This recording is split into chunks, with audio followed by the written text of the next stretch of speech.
asambleísta. Tiene la palabra el asambleísta Carlos Viteri.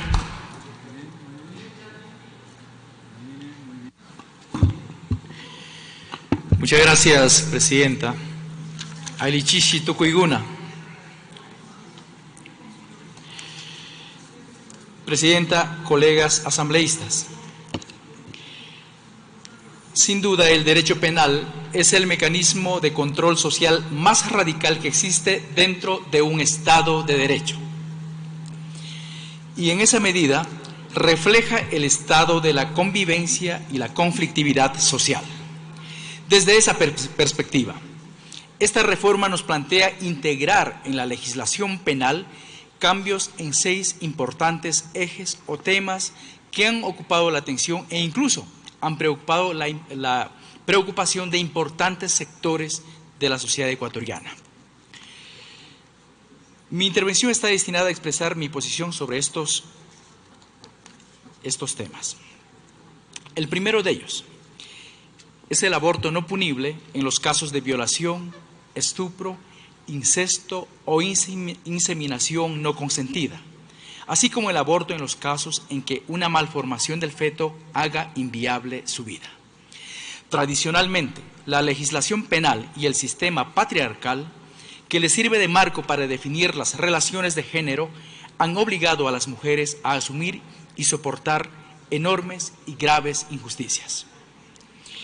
Posiblemente, una de las peores ha sido que, bajo amenaza de pena privativa de libertad, estén obligadas a dar a luz a hijos que son fruto de la violación sexual, es decir, de un acto de violencia extrema que profana y hiere el cuerpo de la mujer, afecta gravemente en su salud mental y que incluso le provoca agresiones en su entorno social y familiar.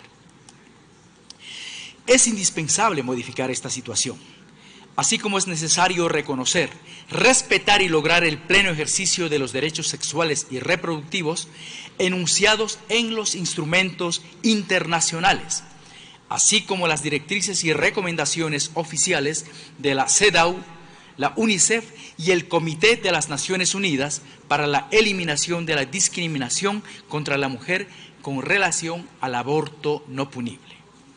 En ese contexto, esta reforma debe ser apoyada más allá de nuestras personales ideas o creencias religiosas, pues la reforma no versa sobre nuestras preferencias religiosas o morales.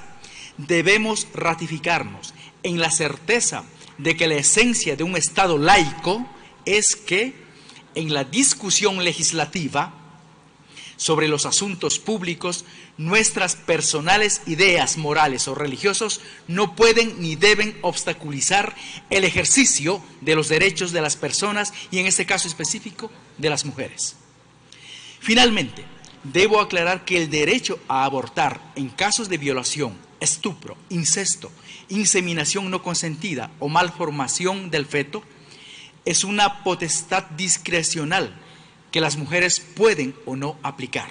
Es decir, que las mujeres que desean continuar con sus embarazos, aún en estos supuestos, conservan para sí el derecho y la libertad de hacerlo.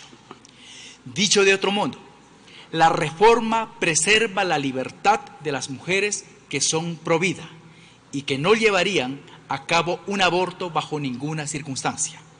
Y también reconoce para las demás mujeres la libertad de interrumpir el embarazo solo si se cumplen uno de los supuestos normativos que plantea la reforma.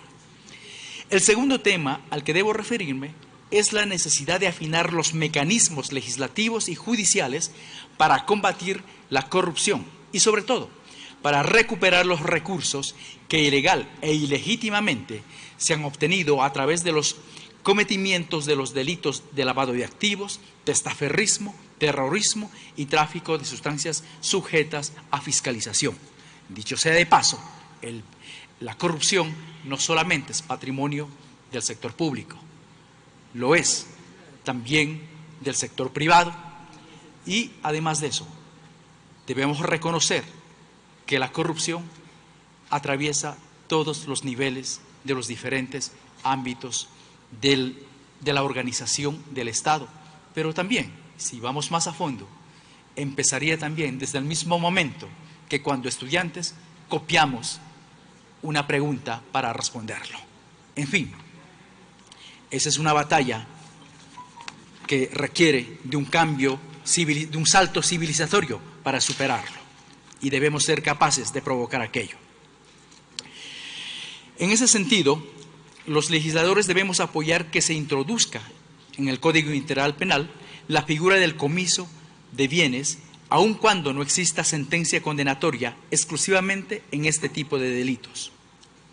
Sin embargo, para evitar un uso abusivo o arbitrario de esta figura, es necesario incorporar en este artículo un párrafo que garantice que el comiso solo proceda contra los bienes que son fruto de las conductas constitutivas de los delitos que se juzgan, y la carga de la prueba sobre el cumplimiento de esta condición corresponda al fiscal que impulse el caso y sea rigurosamente evaluada y declarada por el Tribunal Penal en el auto de llamamiento a juicio.